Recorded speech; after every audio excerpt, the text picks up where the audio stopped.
So I'm doing something new with just this month. If you haven't seen the other videos, they're all out, so you should know by now. But since I'm here joined by my cohort in crime, Criff. Hello. My other half on the Bard and Criff vlogs that have a couple out right now, including a podcasty thing that is us talking Dark Tower quizzes, and Criff goes to a dark place. I am so sorry. So, how this is going to set up is we'll be talking analysis during the recappy bit. So yeah, massive spoilers are massive this month. Roland stands with his brothers as he holds the charred remains of Susan.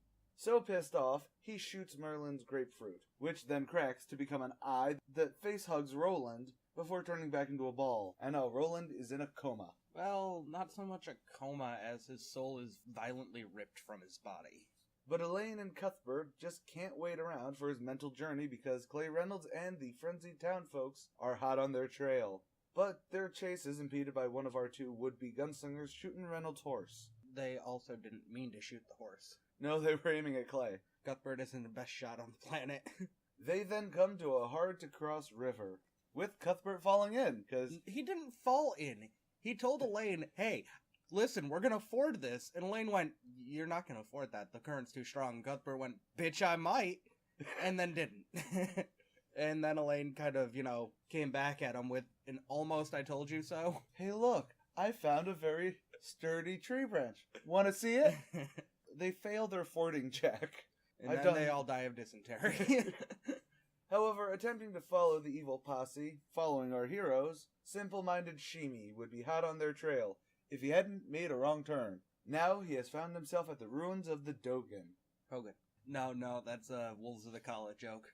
Inside he finds a giant mummified thing. It's a robot.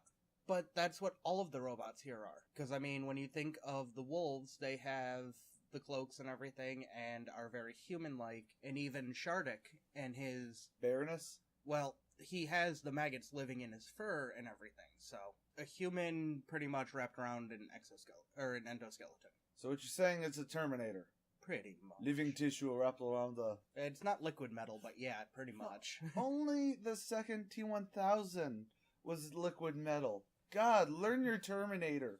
As he tugs at it, the shambled old robotic corpse machine thing awakes. Dun dun dun! Well, it's not him tugging at it that wakes it. He bumps into the power button. It's a bunny bump of savior. Well, safety may not be exactly... Saving, it may not be the right... Plus, there's also another prose at the end of this, like there has been, which I know we haven't talked about, but... I don't like the proses. They're basically just backstories, like the one for during Gunslinger Born was all about Rhea when she was a little girl. And this one is about the Dogen. I actually really dug this issue, like, a lot more than I did for the previous. It does definitely feel part one-y. Oh yeah, it's definitely setting something up. But it actually expands more than feeling like a rushed, quick recap. Like, there's no scene in here that makes you go...